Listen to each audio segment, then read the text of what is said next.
नमस्कार, फिर पैसा बोलता है में आपका स्वागत है। मैं आनंद श्रीनिवासन।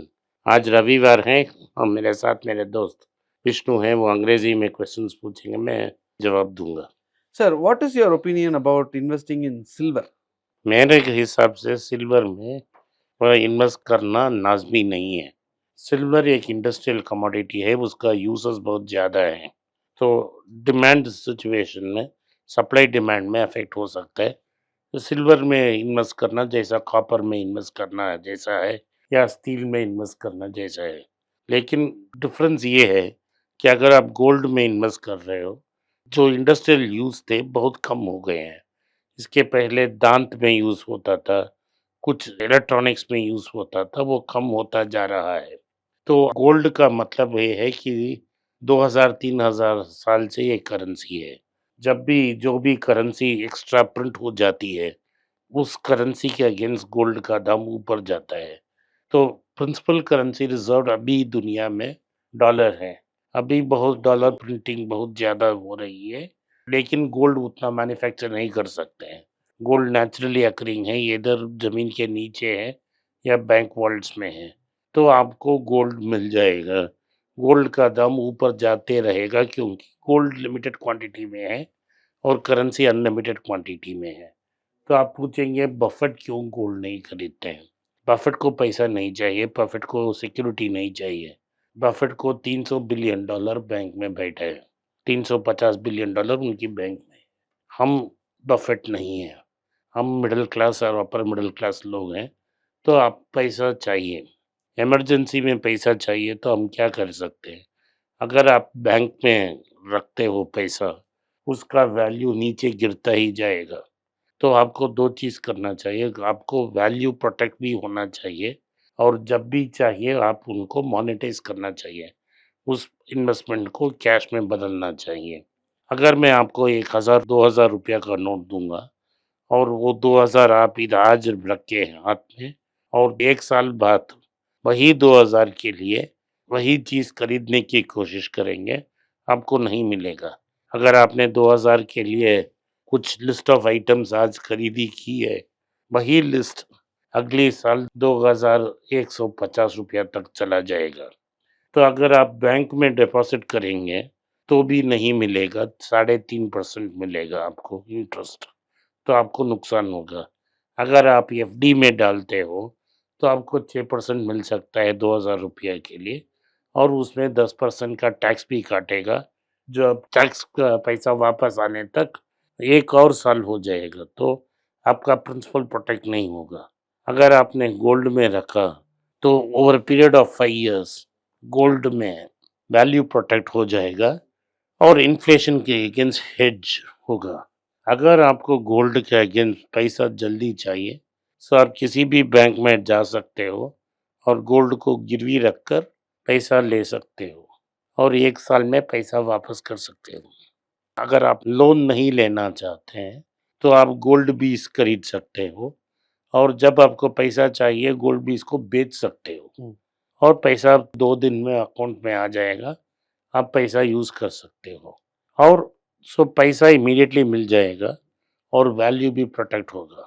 अगर आप शेयर मार्केट में शेयर का प्राइस ऊपर-नीचे जाएगा, अगर आपको इमरजेंसी में पैसा चाहिए, तो आपको वो वैल्यू प्रोटेक्शन नहीं मिलेगा। अब कल हमने इंडसइंड बैंक की बात की, अच्छी बैंक है, लेकिन 1-2-3 महीने में 40% वैल्यू डिस्ट्रॉय हो गई। तो अगर आपने इमरजेंसी कैश को इंडसइंड बैंक में रखा तो इसका वैल्यू 40% नीचे आ जाएगा। तो लेकिन आपको इमरजेंसी पैसा को भी प्रोटेक्ट करना पड़ेगा और कुछ रिटर्न भी चाहिए, इसीलिए आप गोल्ड को कंसिडर करते हो। Okay.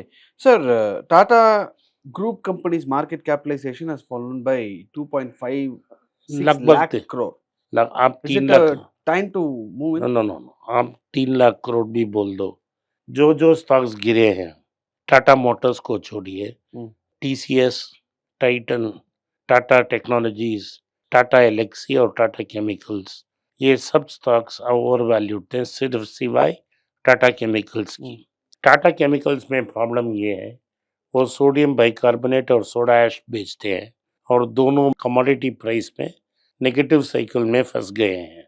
तो उनको रियलाइज़ेशन कम मिल रहा है। जो ब्रांड्स थी उसमें, जैसे टाटा सॉल्ट और टाटा शक्ति, उसको उन्होंने कंज्यूमर कंपनी को बेच दी। तो उनके पास B to B business to business ही है। और सोडा ऐश और सोडियम बाइकार्बोनेट का डिमांड कम हो गया। लेकिन अगर आपने वैल्यूएशन बाय पार्ट्स की, तो उसका वैल्यू ज़्यादा है क्योंकि उसमें टाटा एंड सन्स की शेयर्स होल्डिंग्स है। लेकिन अगर आप 5 साल के नहीं होल्ड करेंगे, तो ये फ़ायदा नहीं है। ये टाटा केमिकल्स के बारे में। टाटा मोटर्स में ईवी सेल्स कम हो गया और कंपनी ट्रांजिशन में है, स्प्लिट होने वाली है। इसमें एक कमर्शियल व्हीकल कंपनी है, टाटा पैसेंजर व्हीकल्स है, टाटा इलेक्ट्रिक व्हीकल्स है, टाटा टेक्नोलॉजीज़ की 40% या 50% की स्टेक है और टाटा कैपिटल में 4.7% की स्टेक है। ये डिवाइड होकर 2 कंपनी में आएगा। तो जब उस समय जब मार्केट टर्नअराउंड होगा, इसमें वैल्यू कैप्चर होगा, ये चीप है। जाकि टाइटन 83 टाइम्स अर्निंग्स है, टाटा टेक्नोलॉजी एक्सपेंसिव है। आपको ₹500 आईपीओ में मिला, अगर ये ₹500 में मिलता तो आप कंसिडर कर सकते हो। टाटा एल्क्सी भी चीप है और टाटा कंसल्टिंग भी कॉस्टली है, टाटा एल्क्सी भी कॉस्टली है। अभी मैंने गलत बोल दिया चीप है। इसमें बिग प्रॉब्लम ये है कि अभी सॉफ्टवेयर में डिमांड कम होने वाली है। जैसे एक्सेंचर ने वार्निंग दिया है कि यूएस की फेडरल कॉन्ट्रैक्ट्स के कारण बैक ऑफिस की जॉब्स कम हो जाएंगी। इसमें टाटा कंसल्टिंग का इफेक्ट भी आएगा और टाटा कंसल्टिंग कंपनी का टीसीएस का शेयर्स भी कम हो सकते हैं। इसीलिए आपको ध्यान से काम लेना पड़ेगा। Okay. So what's happening with ITC? It is not going up, it is not going down. What's happening? यही आईटीसी का ख्याल है, क्योंकि वो सिगरेट कंपनी है, बहुत बड़ा ईएसजी म्यूचुअल फंड्स नहीं खरीदते हैं। Number of shares are very large, लेकिन इस कंपनी के अंदर सेवरल कंपनीज हैं। इसके कंपनी के अंदर लगभग 10 या 15 कंपनीज तक हैं, लेकिन वैल्यूएशन बाय पार्ट्स करना पड़ेगा और अभी उन्होंने एफएमसीजी को प्रॉफिटेबल किया है, लेकिन जो प्रॉफिट मार्जिन्स हैं वो बहुत कम है। आने वाले समय में ये बेहतरीन होगा। आपको अच्छा डिविडेंड मिल रहा है। जब मार्केट गिर रहा है, बहुत नहीं गिर रही है। जब ऊपर जा रहा है, बहुत ऊपर नहीं जा रहा है। स्टेडी प्लेयर है। आप लोग कमाल क्या चीज़ है यार, अच्छा कंपनी मिल रहा है, खरीद कर बैठो। जब कोविड के समय में मैं ₹150 ₹250 में बोल रहा था तो लोग हँस रहे थे। लेकिन हर साल ₹16-17 डिविडेंड मिल रहा है। डिविडेंड यील्ड भी अच्छा है। अगर आपने 400 में खरीद ली, ₹16 मिल रहा है, 4% का ब्याज मिल रहा है, जो सेविंग्स बैंक का इंटरेस्ट भी मिल रहा है और आपको कैपिटल अप्रिसिएशन भी मिल रहा है और कंपनी डाइवर्सिफाई कर रही है और नए-नए कंपनी खरीद रही है। इसमें कंप्लेन करने के लिए कोई चीज़ ही नहीं है। So you ask us not to invest in mid cap or small cap stocks. But how do you select stocks, a good stock that is at 30 rupees, 20 rupees, 25 rupees and all? आप मणप्पुरम के बारे में बता रहे थे। तो मणप्पुरम में problem हुआ था, लोन टू असेट वैल्यू में एक क्लैरिफिकेशन जैसा अभी भी हो रही है, उस समय 7-8 साल पहले loan to asset value problem था। आरबीआई ने फ्लैग ऑफ किया, सारे गोल्ड लोन कंपनीज करेक्ट किए, इसने भी करेक्ट किया।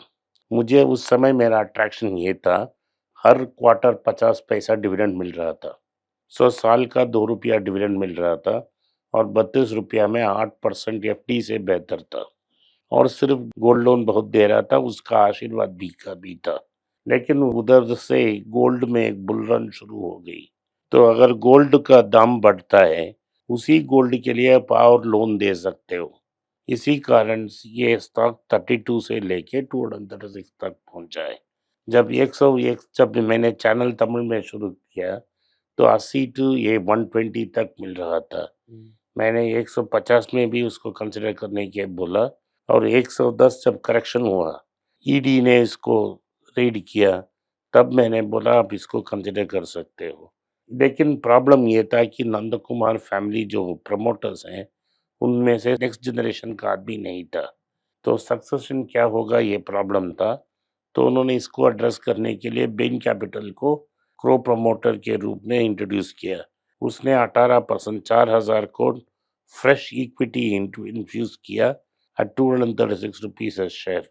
तो उनको कॉन्फिडेंस है कि ये 4,000 करोड़ लेके वो बेहतर परफॉर्मेंस देंगे। और जो वो पब्लिक इश्यू डाल रहे थे आशीर्वाद, उसको पोस्टपोन कर दिया, तो वैल्यू बिल्डअप होगा। अगर ये बाईबैक फुल्ली सक्सेसफुल है तो दोनों प्रमोटर को मिलके 70% का स्टेक होगा और गोल्ड लोन बिजनेस बहुत एक्सपेंड होगा। अगर आपने मेरे एडवाइस से लेके 110 रुपया में इसको कंसिडर किया है, अभी आपको फियर है तो आप बाहर आ सकते हो, लेकिन मेरे ख्याल से अगर आप 5 साल 6 साल के लिए पेशेंटली वेट करेंगे तो आपको अच्छा खासा पैसा मिल सकता है। Okay sir. आज के लिए इतना ही। आपने इस पॉडकास्ट को सुना, इसके लिए मैं आपका आभारी हूँ। हो सके तो वीडियो को लाइक कीजिए, चैनल को सब्सक्राइब कीजिए और बेल नोटिफिकेशन दबाएं।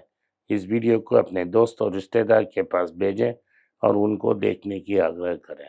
नमस्कार, धन्यवाद, जय हिंद।